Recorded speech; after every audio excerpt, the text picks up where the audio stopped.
Good evening, everyone. We are IMF Country Representation Unit number 4 from Sri Lanka. The purpose of this presentation is to provide an illustrative picture about the issue of balance of payment faced by Sri Lankan government. So this is our group of international financial consultants, and this is the content of our presentation.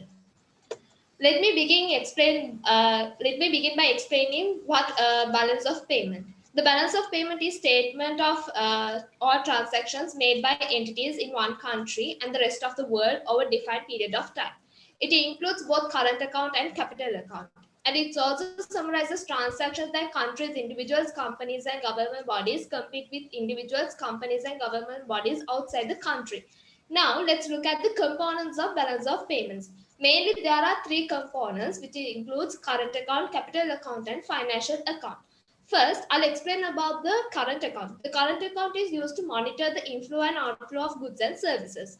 The second component is the capital account.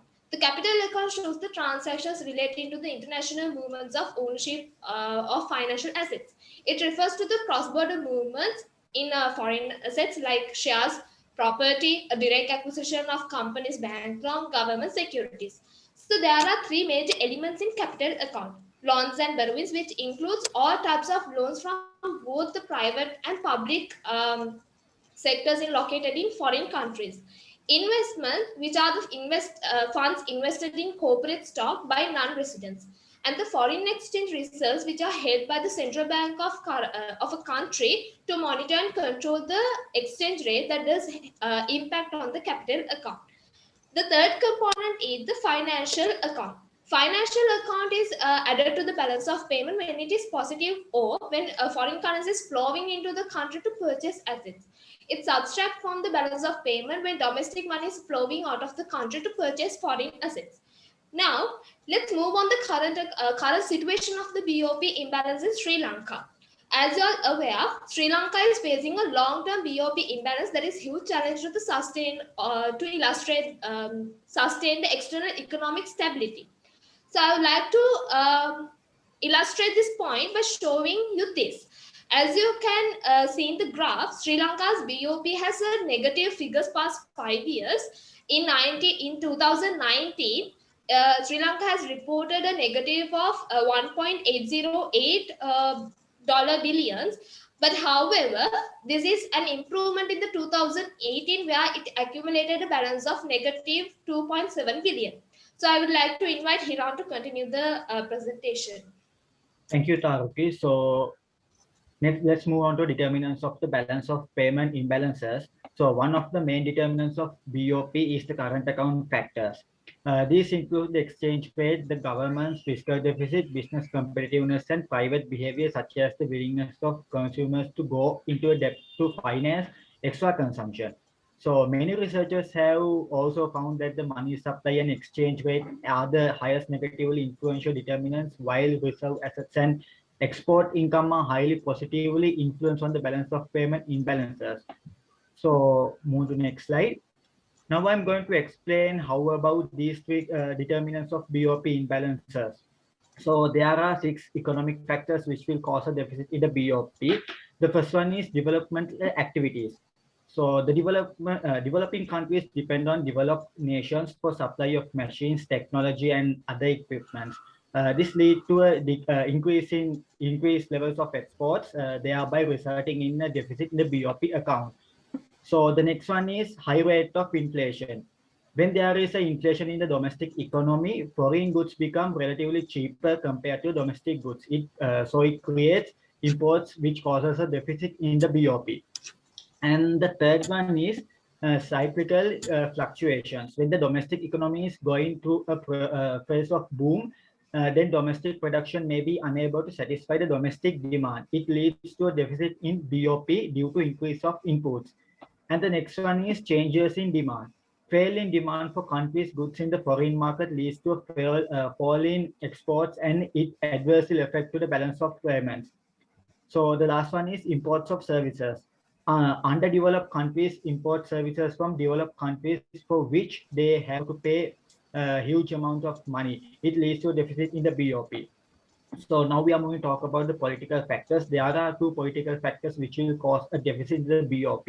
So the first one is political instability. Political instability may lead to a large capital outflow and reduce the inflow of foreign funds, thus creating disequilibrium in the BOP. So the next one is political disturbances. Frequently changes in the government, inadequate support to the government in parliament also discourage inflow of capital. So this leads to a deficit due to a higher outflow than inflows. So finally, we are going to talk about the social factors. The first one is demonstration effect.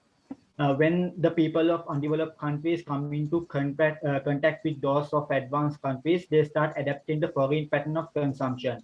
Due to this reason, their imports increase, and it leads to an adverse balance of payments for underdeveloped countries. So the last one is changes in taste, preferences, fashion, and trends. An unfavorable change for the domestic goods leads to a deficit in the balance of payment. So let's move to the next slide.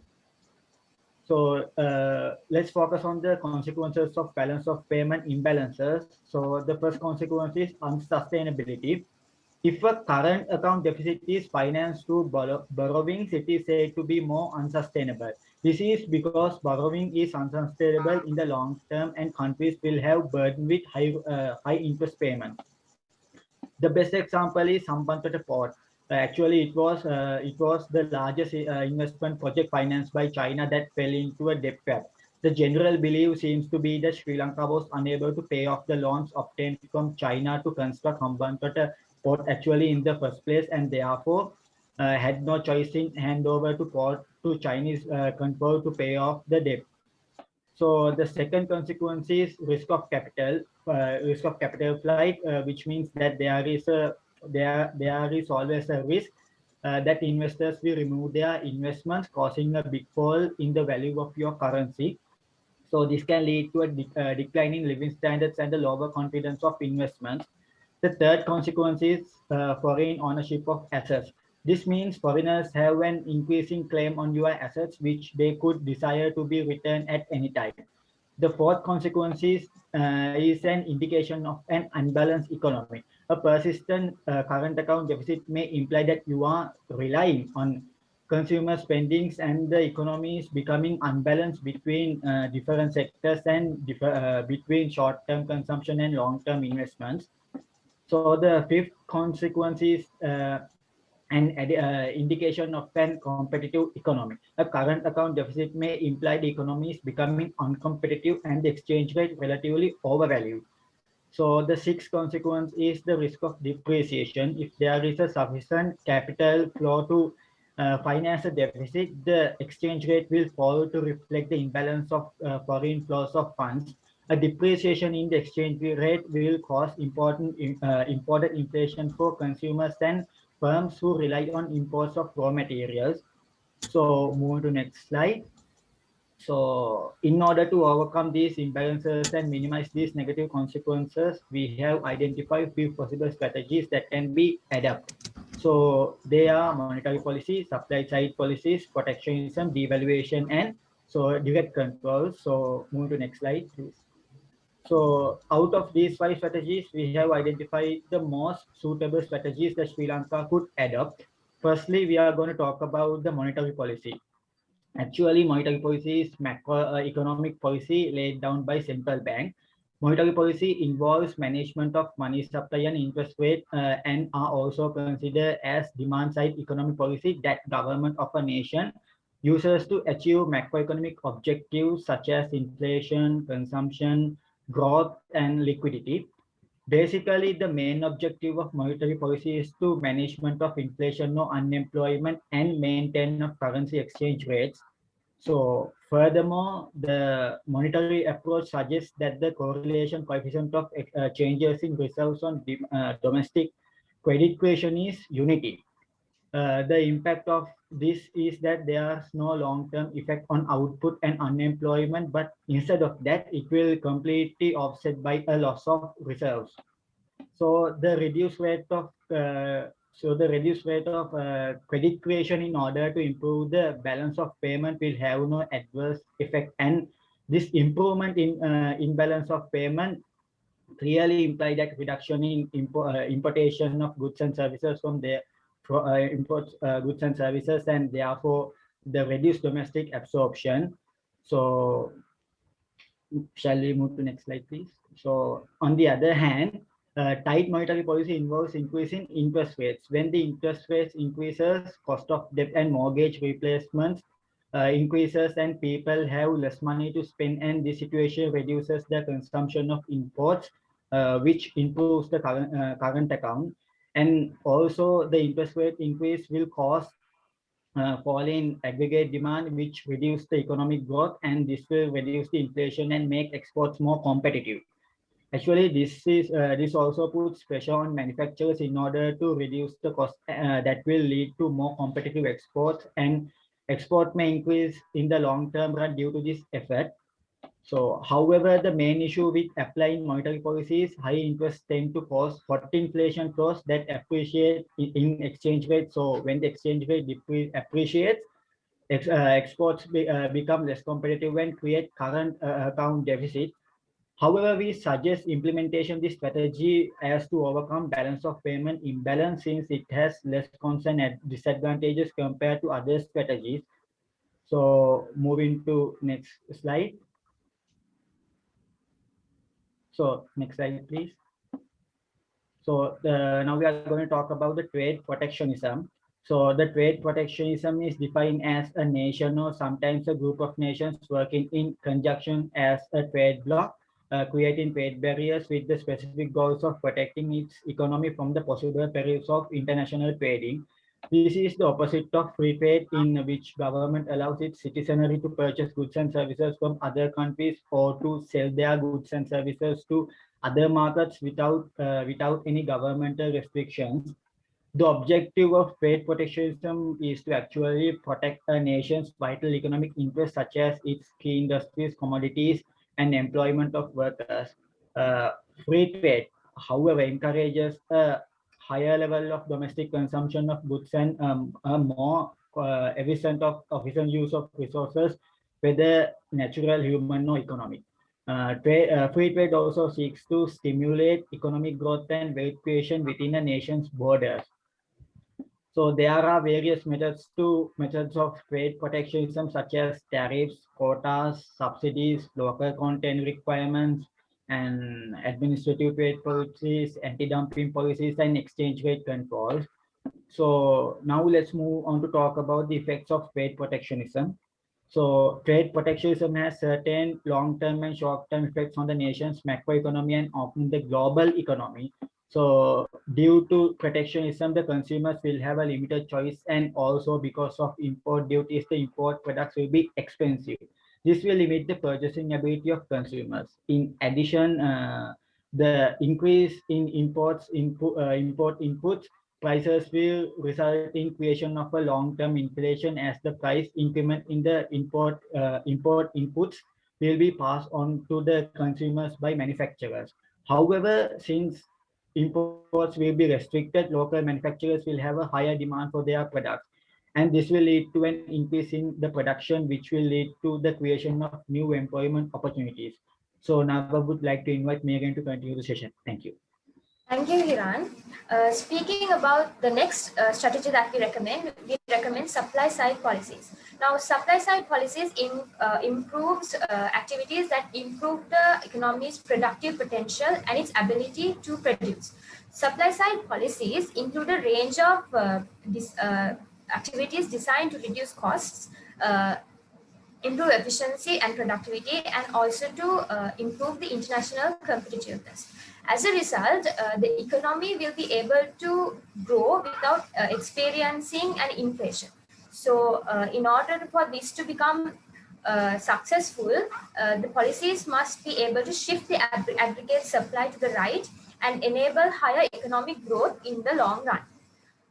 So considering about supply side policies, there are two types of supply side policies. The first one is the free market supply side policies, which involve increasing the competitiveness and free market efficiency through activities like protectionism and lowering of income taxes. And also the second type, which is the interventionist supply side policies, which involve in correcting the government's intervention to correct the market failures by spending on transportation and education. So moving on to the effects of supply side policies, first we talk about the lowering of the level of inflation due to the shifting of the aggregate supply, which will reduce cost pushed inflation. And secondly, we are going to talk about the lowering of the unemployment level, as it will reduce structural, frictional as well as real wage unemployment. And nextly, supply side policies will increase the sustainable rate of economic growth by increasing the long run aggregate supply. This will enable a high rate of economic growth without causing inflation. And finally, by making firms more productive and competitive, they will be able to export more. And it is important in the light that increase in the consumption, increase in the competition will increase the globalized market space as well. So however, for supply side policies to take effect, it will take a long time. Now we are moving on to the strategies that we do not recommend. First, we are going to talk about direct controls. So direct control is the government's intervention aimed at reducing or increasing a particular group of payments or receipts in the balance of payment. So basically, direct controls involve financial control, commercial controls, as well as controls on capital movements. Under financial controls, the exchange rate can be considered as one of the methods that can be used to make BOP equilibrium. In exchange rate control, BOP equilibrium is maintained by restricting payments to another country. So the government authority creates a foreign currency pool, and exporters must buy and sell foreign currency through this pool, and they cannot dispose or buy foreign currency in any other way, and any other ways will be considered illegal. So for this to work, all the foreign currency earned must be surrendered to the central bank, and government will regulate the demand and supply to maintain an official exchange rate. Now moving on as to why we do not recommend this is because of two things. Firstly, even though the country tries to monopolize the dealings of foreign currency, this can lead to the creation of a black market, which will ultimately depreciate the exchange rate. And also, when it comes to this monopolized government intervention currency pool, bureaucrats will have a high authority on to whom they allow and give currency. So this would cause corruption and will be a source of illegal income to the officials. Moving on to the next strategy, what we do not recommend, we are going to talk about,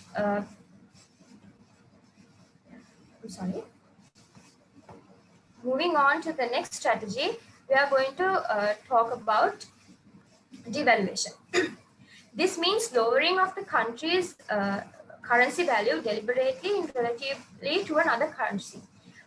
This method will boost the export industry because our exports will be more cheaper and competitive in the foreign market, and this will positively impact the current account of the balance of payment of the country. However, in the Sri Lankan context, this is more likely to create a demand pull inflation because Sri Lankans don't manufacture much inputs in-house. Most of the inputs are imported. Therefore, when currency is devaluated, imported input prices will go up, and this will be passed on to the customer, creating a long-term inflation. Another factor is that this will reduce the purchasing power of locals, which means that foreign tours, branded products will be very expensive, and this will reduce the quality of life. In addition, the currency devaluation might scare off international investors because the real value of their holdings might decrease. Finally, the main reason why we think Sri Lanka should not adopt this strategy is because Sri Lanka has already acquired a huge amount of foreign debts, which will automatically devaluate the currency. Further devaluation will result in debt payments becoming more expensive. Now, moving on to the most important part of our presentation, the strategy implementation part.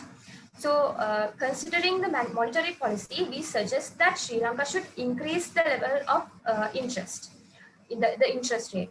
So, as of 31st December 2019, the weighted average monthly savings rate was 8.2%, and the fixed deposit rate was 10.05%. In addition, the weighted average lending rate was 13.59%.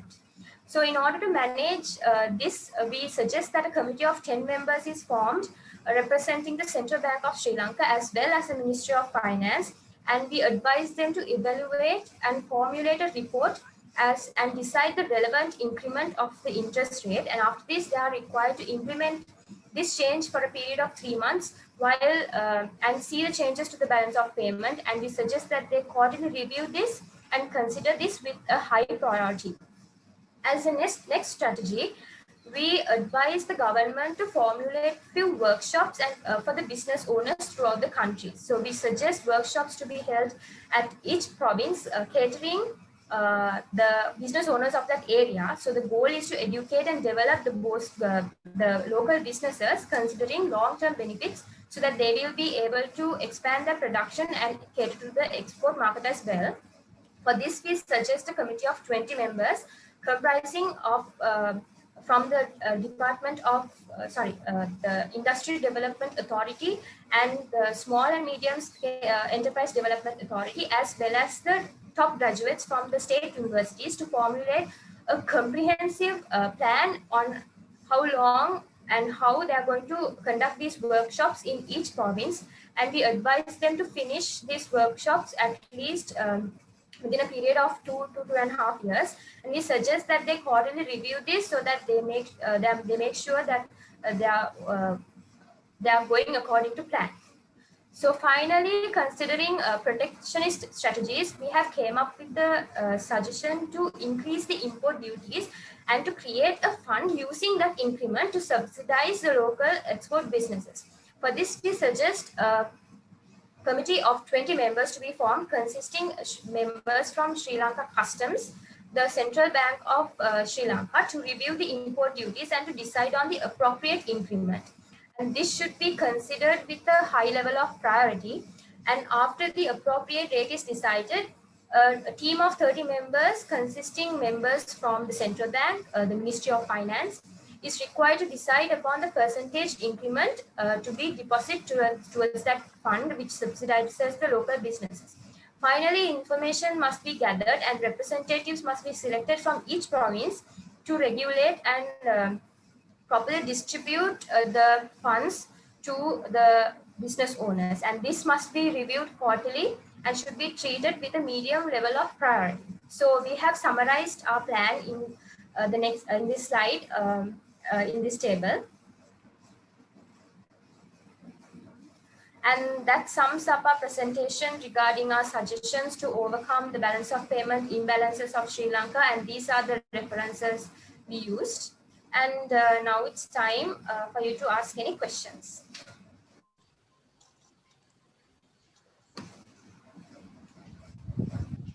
Okay, group number 4, you have started with a good presentation.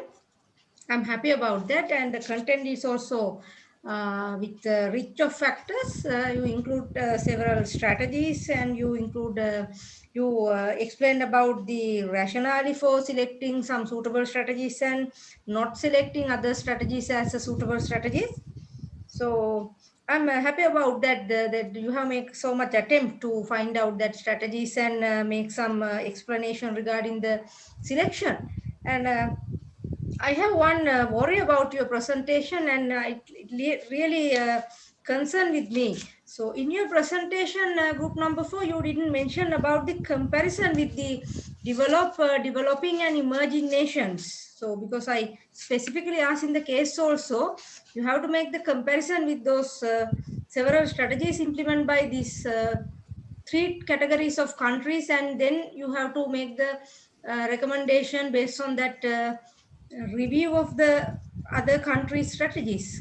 Did you make any attempt for that, or you completely missed that part?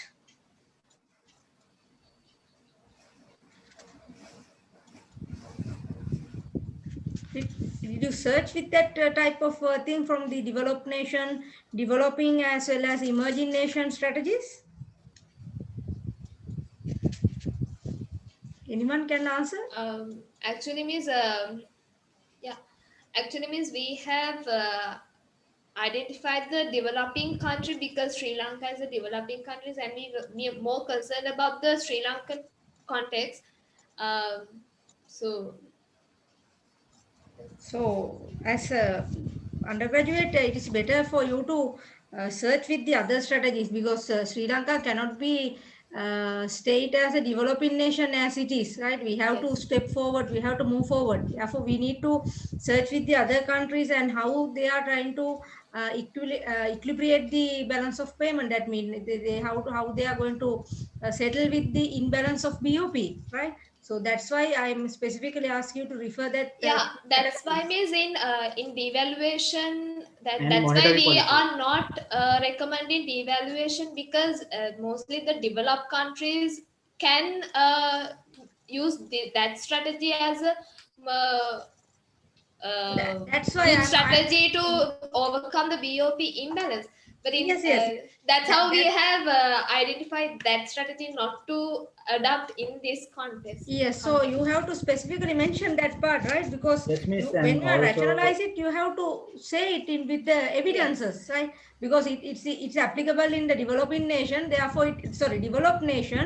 So country like us, it is very there are some practical issues we have to face. Yeah. So that's the way you need to defend. So that is the way. That's why I'm expecting that kind of group assignment. But anyhow, you have make a good attempt with that, right? And can you move back to slide number 19?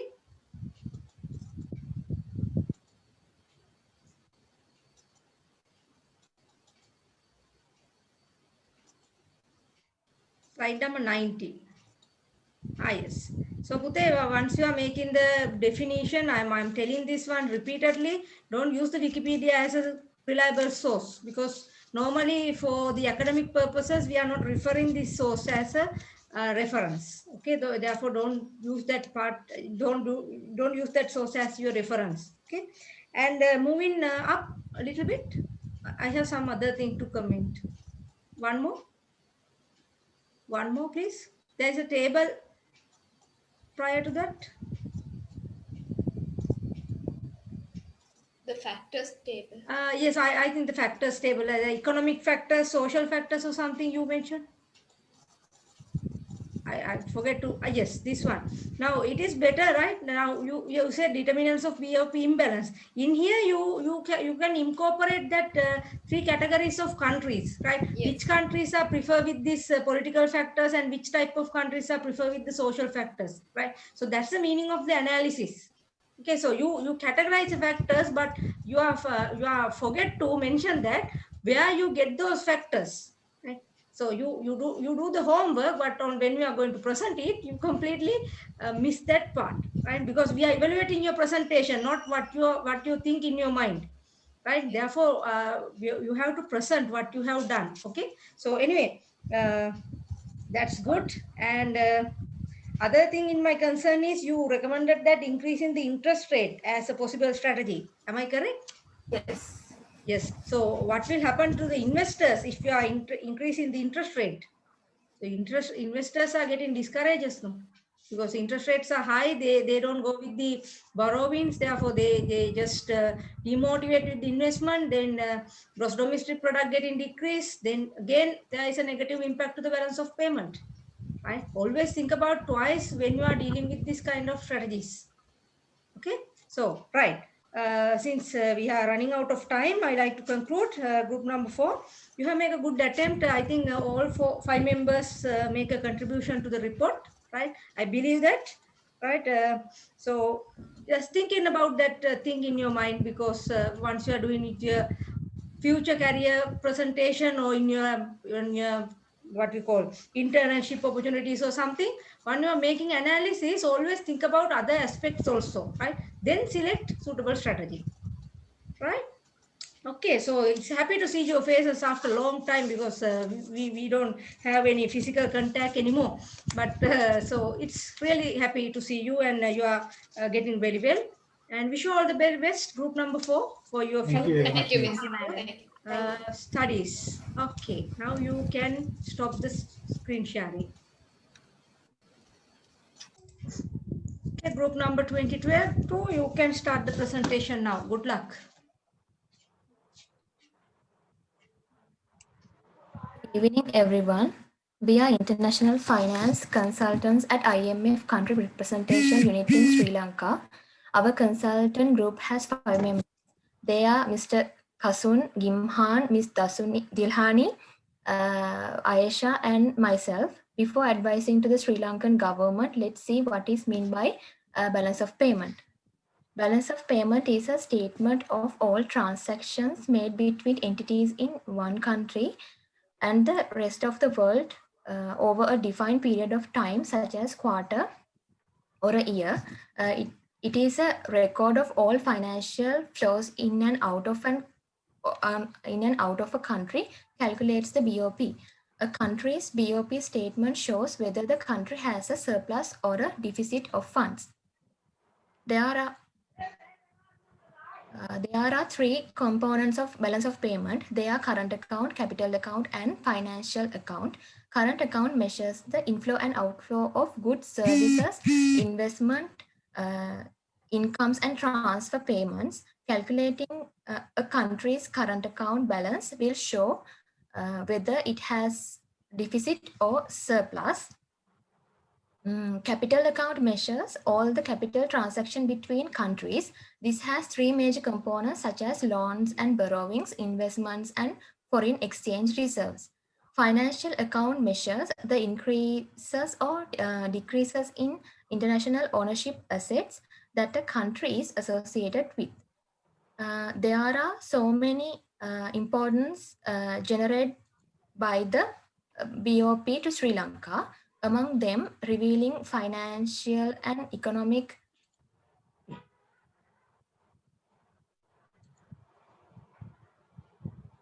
there are so many importance generated by the BOP to Sri Lanka, among them revealing financial and economic status of the country and determining whether the country's currency value is appreciating or depreciating are most important.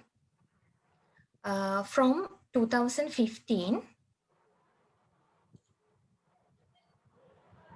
to 2019, there is a deficit showing in Sri Lankan BOP. In 2015, current account deficit declined slightly to 2.4% of GDP. Because of that, Sri Lankan rupee depreciated by 9.03% against the US dollars. In 2016, current account deficit increases slightly 2.4% of GDP. Because of that, Sri Lankan rupee depreciated by 3.83% against the US dollar. In 2017, that deficit expanded to 2.6% of GDP, and therefore rupee depreciated by 2% against the US dollar during the year. In 2018, the deficit again expanded to 3.2% of GDP. Because of that, rupee depreciated by 16.4 against the US dollars. But 2019, Sri Lankan rupee appreciated slightly by 0.6% against the US dollars. This table shows the current situation of BOP in Sri Lanka. According to the table, remittance have grown 3.9% to $631 million. Tea exports were down 1.4% to $112.2 million, and coconut export were up to 23% to $32.55 million US dollars. Fuel imports were down 27% to $223 million. Textile and apparel were down 21% to $218 million. Therefore, by October 2020, Sri Lanka had reported the balance of payment deficit of $2.083 million. And this graph is showing how BOP position of the current country has changed during last 5 years, as we discussed earlier. So thank you. I would like to invite Ayesha to continue our presentation. Thank you, Hiruni. I am introduce how a country has imbalance of BOP. When there is a surplus or deficit in BOP, we can call it as BOP imbalance. Surplus can be occur when credit is more than debit. Deficit can be occur when debit is more than credit. These are the reasons for BOP imbalance. Changes exchange rate, changes in national income, price changes, capital movement, political condition. First one is changes exchange rate. Changes in foreign exchange rate in the form of overvaluation and undervaluation foreign currency lead to BOP disequilibrium. Next one is changes national income. If the national income of the country increases, it will lead to increase in impact, thereby creating a deficit in its BOP. If the country is already at full employment level, an increase in income will lead to inflationary rise in price, which may increase its importance and brings disequilibrium the BOP. Next one is price changes. If the country has inflation, price of export increases. Therefore, increase in export price leading to decline in export resulting adverse BOP. Next, I talked about balance of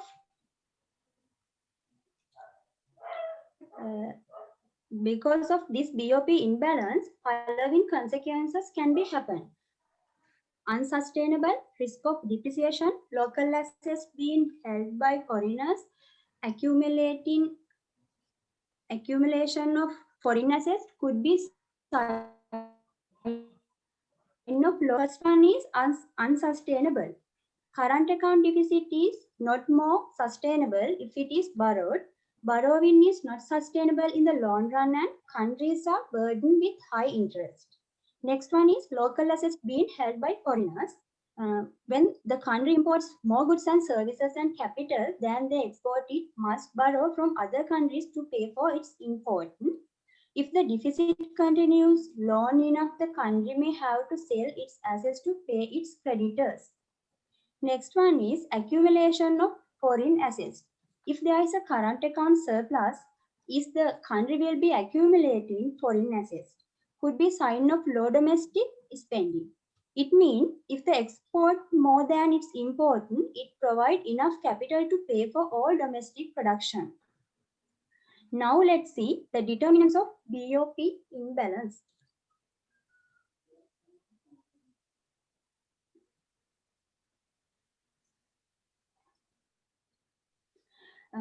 Sri Lanka is a developing country. Therefore, developing countries have 7 determinants. They are money supply, economic growth rate, inflation rate, reserve assets, export income, import expenditure, and exchange rate.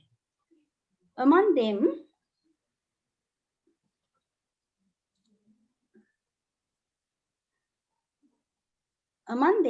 reserve assets, export income, inflation rate has positive relationship towards the BOP imbalance.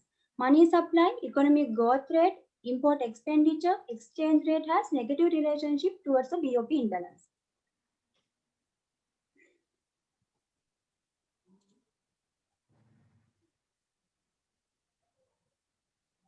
Among those, money supply, economic growth rate, inflation rate, and exchange rate are the highest impactable determinants of the BOP imbalance. As a consultant team, we consider advantage and disadvantage of all determinants in Sri Lanka. First one is money supply. Advantages are they encourage higher level of economic activities. They encourage a stable global economy. They promote additional transparency. Disadvantages are they do not guarantee economic growth. They take time to begin work. They always create winners and losers.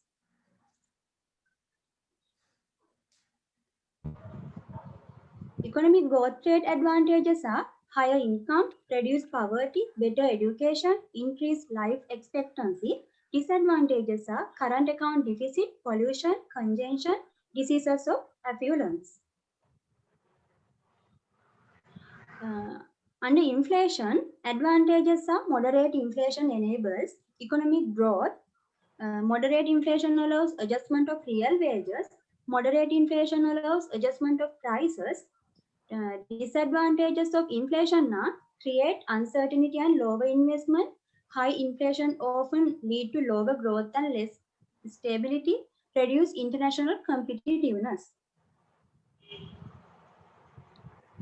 Under reserve assets, advantages are surviving in adverse financial position, cover the future losses, secret from competitors, good dividend in unstable position. Disadvantages of reserve assets are risk to shareholder, no as per accounting standard, cover the mistake, misuse the secret reserves. Under export, advantage are increased sales market share and profit, lower per unit cost, diversification, expand life cycle of the product. Disadvantages of export, extra cost. Under import, advantages are reduction in manufacturing cost, helpful during emergency situation. Disadvantages of import are outflow of foreign exchange, country and currency risk.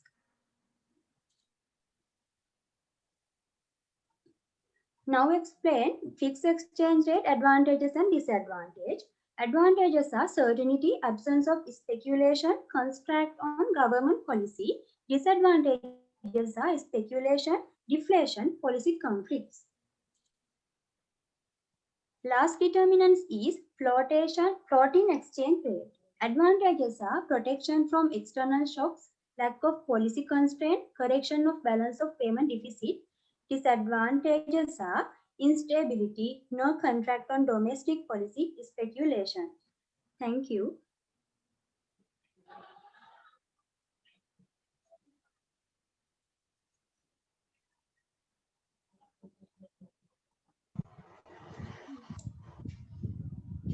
Is that it, the presentation? Thank you, Aisha. And, there are 5 strategies to overcome balance of payments imbalance. There are devaluation of exchange rate, monetary policy, supply side policies, and lower wages policies and protectionism. There are so many advantages and disadvantages of these determinants. Let's see what they are. Devaluation of exchange rate advantages are exports are cheaper and more competitive for foreign buyers. The increase in exports will lead to a decrease in the current account deficit.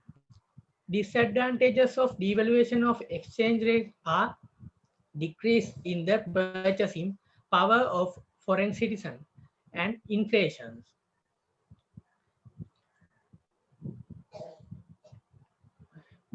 The advantages of monetary policy can be implemented fairly and easily. And weakening the currency can boost exports. And disadvantages of possible strategies of monetary policies are effects have a time lag, technical limitation. Then supply side policies advantages. Supply side policies can help reduce inflationary pressures and positively impact the productivity and competitiveness of the workforce. Disadvantages of supply side policies are supply side policy implementation is very expensive and certain supply side jobs can be very competitive. Low wages policies. Advantages of low wages policies are it can be helpful depending on type of market. It can help with reducing tax burden. And the disadvantages of lower wages policies are it can disrupt the economic system and it can create unemployment. Then protectionism. Advantages of protectionism are more growth opportunities and more jobs are emerged. And disadvantages of protectionism are limited choice for consumer and increase in price. Out of devaluation of exchange rate. If the currency devalues, the prices of imported goods rises and therefore imports will decrease and export will increase. This involves reducing the value of currency compared to others. And if currency devalues, the price of imported goods rises and thus imports demand, export will cheaper and export will increase, assuming that demand is relatively elastic in price. Therefore, we predict that devaluation will lead to an increase in money supply. Thus, the current account balance of payments. However, this depends on the elasticity of demand for exports and imports.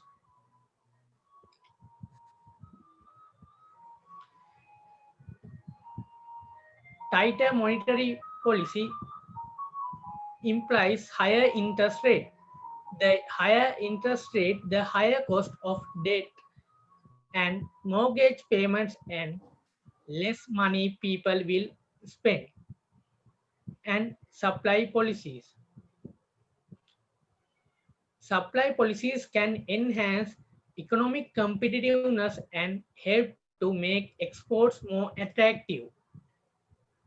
And now let's see why lower wages policies and protectionism cannot be recommended as suitable strategies. Low wages policy is one of the policies of many Euro area economics that face large current account deficit is to lower wages because it has lower production cost and increased competitiveness, and it lead to lower aggregate demand, deflation and low growth. Then protectionism. This method best for high income countries like USA, and the government can raise important tariff or set quotas. Both measures will reduce income and increase the current account balance, but protectionism can lead to revenge. The common protectionism strategy is the imposition of duties that tax imported goods. This immediately raises the prices of imported goods. They are less competitive than domestic products. Let's discuss how these possible strategies implement. There are around 8 steps in implementation of these strategies. First of all, we should give an introduction to the strategies.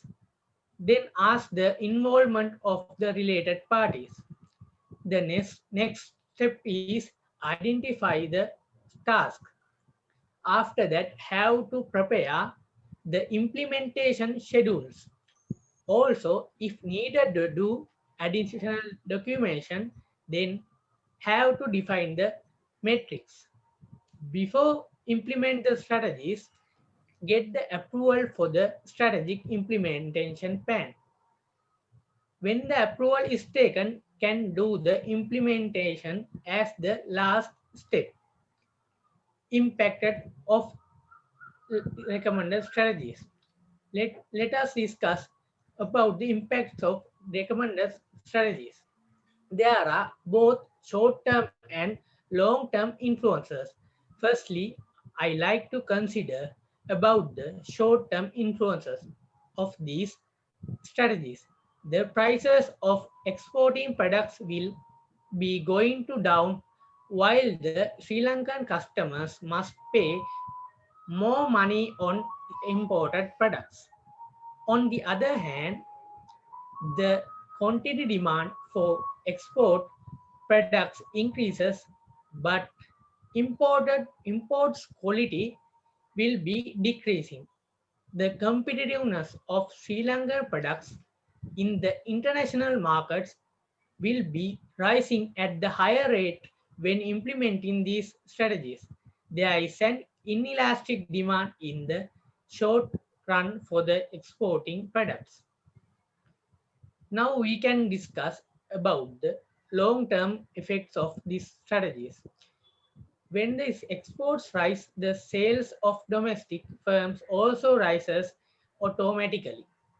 Also, it will be resulted to create new job opportunities, while lower the rates of unemployment. Not only the advantages, but also recommended strategies can be resulted to increase the aggregate demand and economic growth of Sri Lanka. We can identify that there is an elastic demand for the exporting good in the long run. As a conclusion, so far we discussed about balance of payments and its components, its importance, and next we discuss how to balance of payments has changed during past 6 years, including current situation, and we discuss causes and consequences of balance of payment and determinants of which affect to Sri Lankan balance of payments as a developing country. Lastly, we identify 5 possible strategies out of them. We can recommend 3 strategies as mostly suitable strategies. Here we explain how those can be implemented to Sri Lankan government to overcome the balance of payments issue. Thank you. That's all.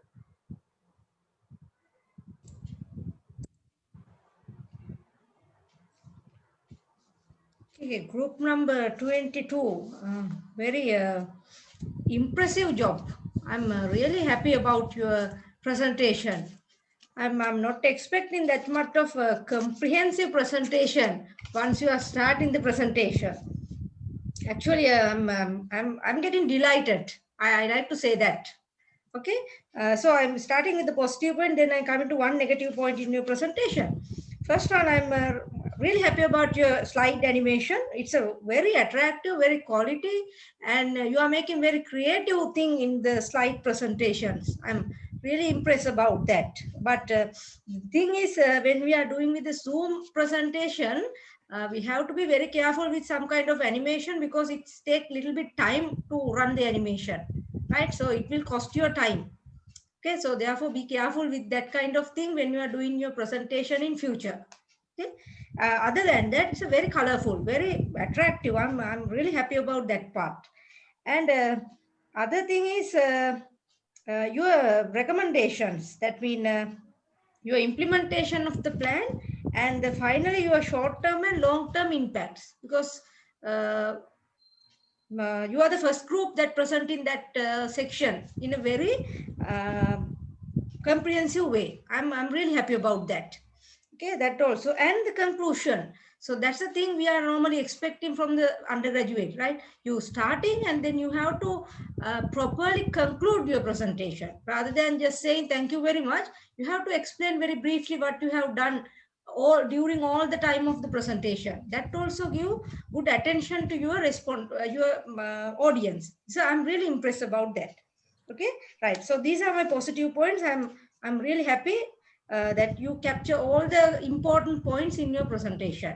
Okay, the one slight mistake you have done is, Pute, you completely forget about the comparison with developing and emerging nations, right? So you categorize several strategies, but I prefer you categorize those strategies based on the developing and emerging nation, because I specifically asked in the project, you have to refer those 3 areas. Okay, so if you refer those 3 areas and their strategies in a different manner, I believe you have to done a very marvelous job in your presentation, right? So remember that point, right? We always need to look at the countries who are parallel with us, as well as the countries who are more advanced than us, as well as the countries who are going to moving away from us, right? That means emerging countries. So that's the meaning of the making analysis, making comparison, right? A part of that, I'm really happy the way you are making the presentation. I'm really delighted. Okay, good job, group number 22, and I believe it is a group work.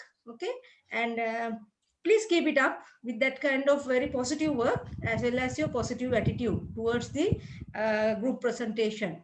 Good luck, and I'm really happy to see all of you in a physical way, and wish you all the best for your future studies, and stay safe in a very secure way. Okay, good luck, Puta. Thank you. Thank you, madam. Thank you.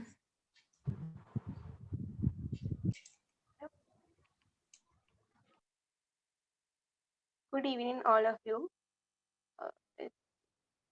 We are group number 15 in International Finance subject. Today, we hope to discuss about balance of payment in Sri Lanka. I'm Kanchana Lakmali, undergraduate in Department of Commerce, University of Sri Jayewardenepura. My team members are Kasani Chamatka, Buddhi Chaturangi, Randika Madhumali, and Latika Samali. Now we will see what is the balance of payment. The balance of payment is a statement of all transactions made between entities in one country and the rest of the world over a defined period, such as a quarter or a year. Next, we can see what is the current situation of Sri Lankan balance of payment. We can see the balance of payment situation from 2015. Balance 2015 balance of payment recorded overall deficit US dollar 1,429 million. Because of that reason, Sri Lankan rupee depreciated by 9.03% against the US dollar. In 2016, overall deficit of balance of payment is US dollar 500 million. When we are comparing it previous year, 2015, we can see decline of balance of payment deficit. In 2016, we can see 3.83% depreciation of Sri Lankan rupee against US dollar. Next, the special year 2017, we can see the improvement of financial accounts were reflected in the overall performance of balance of payment, resulted in significant surplus of US dollar 2.1 million. But Sri Lankan rupee not appreciated. In that year also, Sri Lankan rupee depreciating only 2% against US dollar. 2018. In 2018, we can see the financial account was argument with higher inflows. Balance of payment recorded an overall deficit of US dollar 1,103 million, but Sri Lankan rupee depreciated by 16% for sorry 16.4% against US dollar. Next, 2019. When we are looking at 2019, recorded surplus in the external current account in the first quarter. However, current account turned to deficit from the second quarter due to decline to tourism earning with the adverse effect of East Sunday attack. We take this information from a central bank report of Sri Lanka. In that year, we can see balance of payment surplus. That surplus is 377 million. Because of that reason, Sri Lankan rupee appreciated by 0.6% against US dollar. Next, we can see how a country has BOP imbalance. The current situation of Sri Lankan BOP, we see deficit. Balance of payment is not balanced, and it is imbalanced. If a country has continuously bad trade balance, balance of payment become imbalanced. When we see previous years 2018 and 2019, we can see continuously bad trade balance. Next, currency depreciation. Currency depreciation is the loss of value of a country currency with respect to one or more foreign reference countries. When we are looking at a central bank report in previous years, we can see Sri Lankan rupee depreciated against to US dollar. Only 2019 we can see a small percentage of appreciation of Sri Lankan rupee. Next one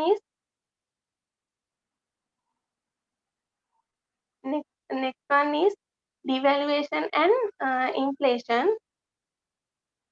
Lowering the value of country's currency within a fixed exchange rate system. Here, Monetary Authority formally set new fixed rate with respect to foreign reference currencies. Another reason is protectionism. These are some reasons of how a country has BOP imbalance. Next, I would like to invite Samali to continue the presentation. Thank you, Kanchana. Consequences of balance of payment imbalances. If country has balance of payment deficit or surplus, both identify as imbalance. So in the balance of payment deficit, we can see country import more goods and services and capital than country export. In the balance of payment surplus, we can see country exports more than its imports. There are a number of consequences of balance of payment surplus. First one is increase in foreign assets. As the results of increase in foreign assets expand capability of imports and expanding impact on money supply. Expanding money supply can be caused to inflation, and the international value of money is rising, weakening of export competition, weakening of competition was to decrease the ability of export than increase. Now we move to the consequences of balance of payment deficit. First consequence is decrease in import capability, then a decrease in foreign assets.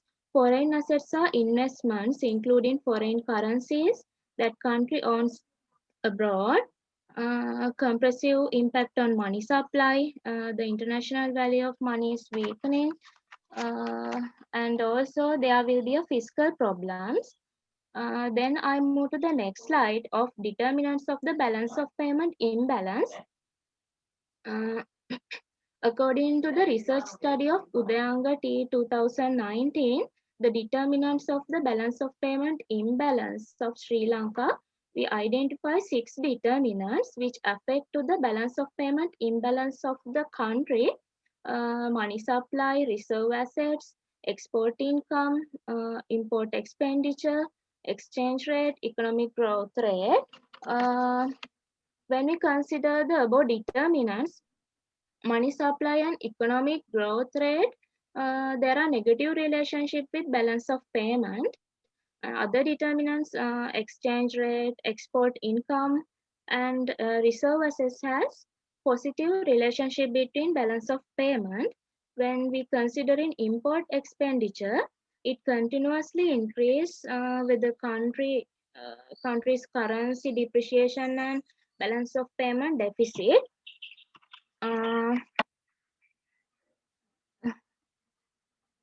Now I move to the next question. It shows what are the possible strategies to overcome balance of payment imbalance. There are 5 strategies. Devaluation of exchange rate. Devaluation of exchange rate is downward adjustment of the value of money relative to another currency.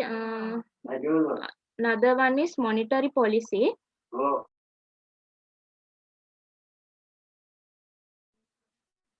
Monetary policy action undertaken by central bank to control money supply. Next one is supply side policies. Supply side policies are government attempts to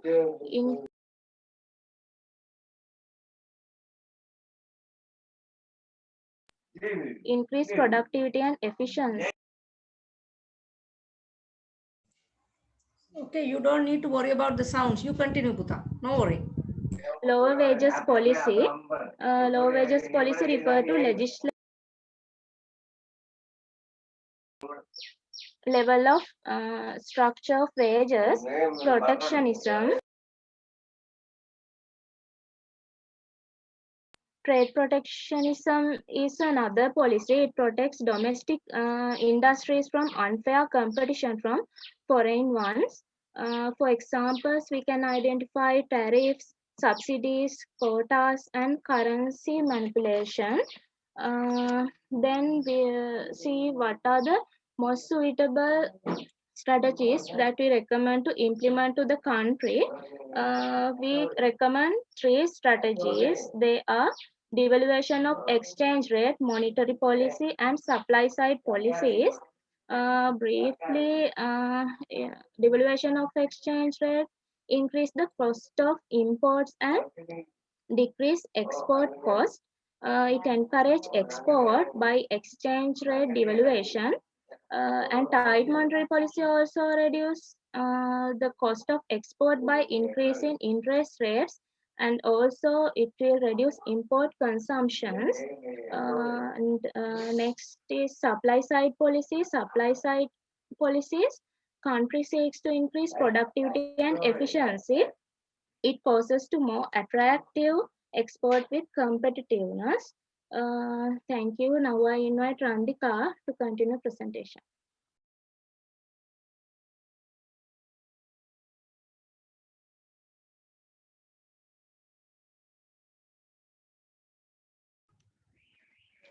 Thank you, Samali.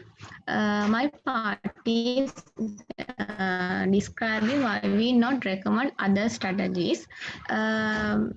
we have decided to there is three strategies to most suitable for BOPF imbalance issue. It is devaluation policy and monetary policy and supply side policy. Other two policies, which is low wages policy and trade protectionism, is we are not recommend, because low wages will reduce cost of production and improve competitiveness, but low wages will also lead to lower aggregate demand and could lead to deflation and low growth. Therefore, this is not most suitable strategy to overcome BOPF imbalance. Second one is trade protectionism. Though government could increase tariff on imports or imports quotas, both these measures would have the impact of the reducing imports and the imports.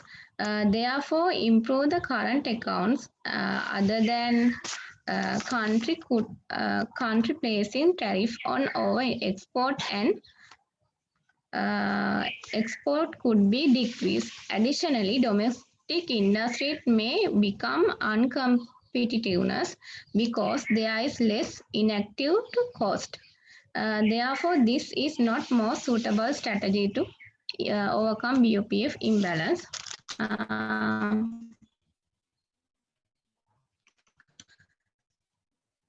So, why we suggest to implement the recommended strategies?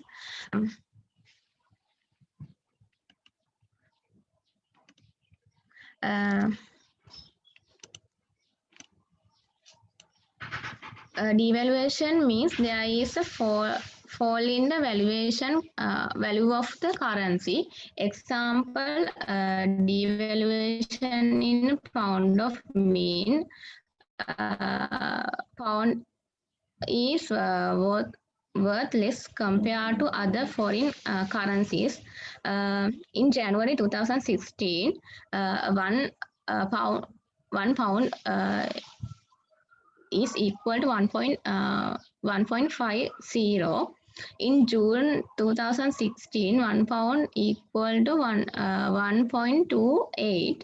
The devaluation of the exchange rate will make export more competitive and appear to cheaper foreigners. This will be increased demand for exports.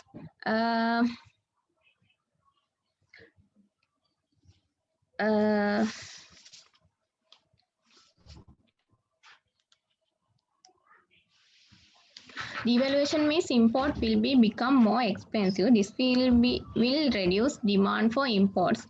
Devaluation could cause higher economic growth.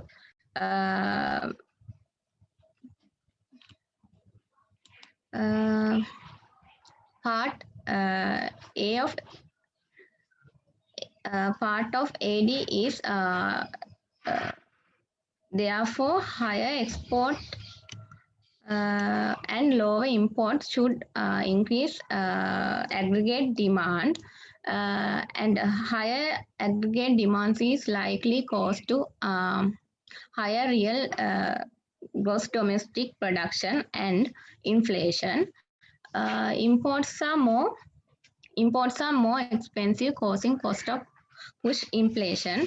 Aggregate demand is increasing cost. Demanded full inflation with export become cheaper. Manufacturing may have less inactive to cost of become more efficient. Therefore, our cost may increase with export more competitive and more import more expensive. We should see higher export and lower imports, which will be reduce current account deficit.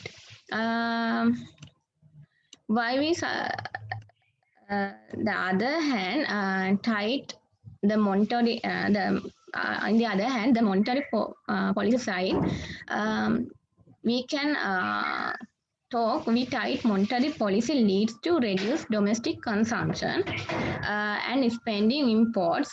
It is involves increasing interest rate. High interest rate reduce the aggregate demand and from that economic growth will reduce. It causes to reduce inflation and it may help to increase competitiveness of export of domestic country. In addition to inflation, policy will also put pressure on manufacturing to reduce their product cost, and because of that export are competitive and in the long run company export may increase.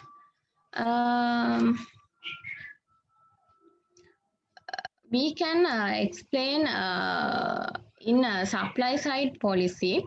There are two supply side. There are two supply side policies: free market supply side and interventionist supply side policy.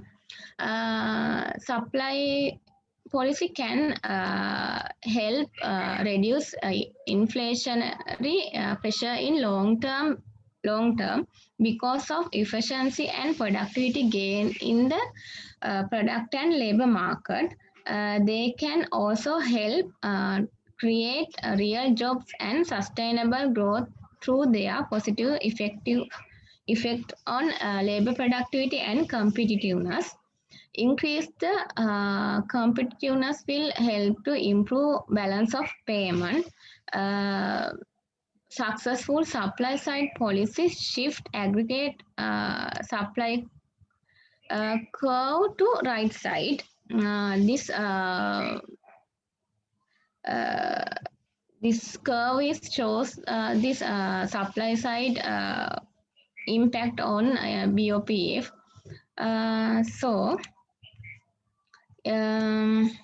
Short-term and long-term impact of the recommended strategies on BOP equilibrium level. In short term, devaluation exchange rate, export will be cheaper, import will become more expensive. According to that, their depreciation of the Sri Lankan rupee make Sri Lankan export more competitive, but raise the cost of importing goods into the Sri Lanka. Therefore, export are increasing and quantity of import are decreasing. In short-term demand, export may be inelastic and there is no improvement in the BOP. In long term, because of the increasing export and decreasing quantity of import, it will cause to increase sales of domestic firm. Domestic firm will be got benefit from that.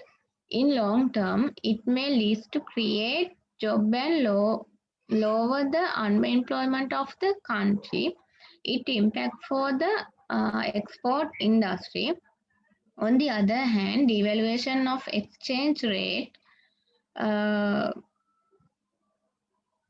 help to increase aggregate demand and it leads to a higher economic growth. In long term, demand become more elastic. Therefore, the current account BOP is more improving. When we talk to short-term and long-term impact of recommended strategy on BOP of equilibrium, monetary policy short-term impact aggregate demand with changing interest rate. In long term, it leads to higher inflation and higher nominal interest rate. On the other hand, no permanent to increase the growth of output or decreasing in unemployment. When we talk to supply side policy, short-term impacts, lower inflation and lower unemployment. In long-termly, improve economic growth, and on the other hand, improve the trade and balance of payment by making firm more productive and competitive. It will help to export more. It is valuable to increase competition. These are our references for creating our presentation.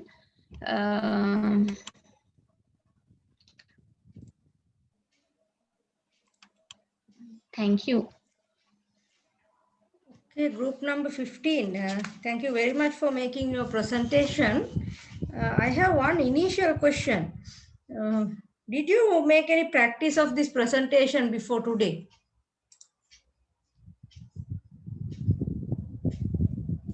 At least as a group or as an individual wise?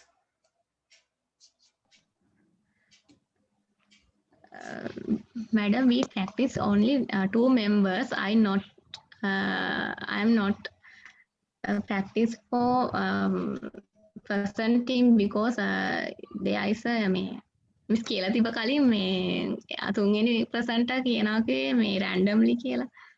Anyway, so I'm not choosing anyone. So you have a freedom to do your presentation as your way, right? Because the entire presentation, I feel that you are not ready to take the presentation because you are taking more than 23 minutes to make the 15 minutes presentation. So I worried that why you are not making that kind of preparation before you are coming to the presentation. Now, this is not only for the last presenters, all the presenters having the same mistake. Okay. So anyway, that's my main concern. The next one I'm having, can you go back to the slide of the, there is some slide taking devaluation of the currency or something. Since you don't put the presentation number, I couldn't catch up it. There's some lengthy statement. Before that, I have a concern about this also. Before that, you explain some strategies. Yes, on that. Yes. Here. So, Kute, once you are making the presentation, don't put so much of content into that presentation because it's very difficult to read. And when you are making the presentation, you try to read all the things, right? That's why you are taking time when you are making the presentation, right? So therefore, put it into the bullet form, right? What do you mean by this devaluation as a more suitable strategy that you are recommending, right? What do you mean by the monetary policy? So you don't need to explain, or you don't need to put all the content into the presentation slide, right? So that's the first mistake I am taking. And you also group make the mistake that you don't make a comparison with developed and emerging nations. And I'm asking you to specifically make the strategy. When you are making the strategies, you have to make the comparison. What are the strategies implemented by the developing countries mostly? So what are the strategies implemented by developed countries mostly? Likewise, you have to make that kind of comparison, right? Your team also missing that part, right? So can you go down with that devaluation example? Yeah, 21. Yes, that's one. So it says January 2016 pound is equal $1.5 and July 2016 pound is equal $1.28. Right? How it become a devaluation? What do you mean by devaluation?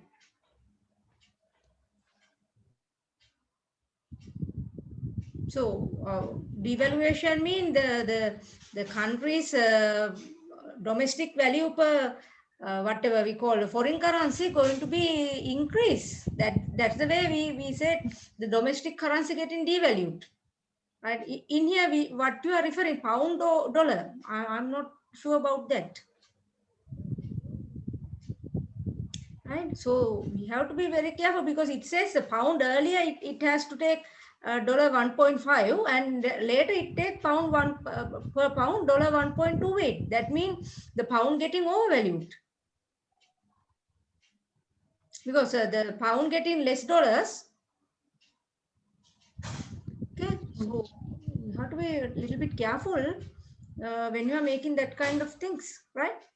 If you are taking it's a dollar wise, it's we can say something like that, but I have some doubt with that devaluation of the exchange rate, right? And the other thing is, once you are making introduction in your presentation, right?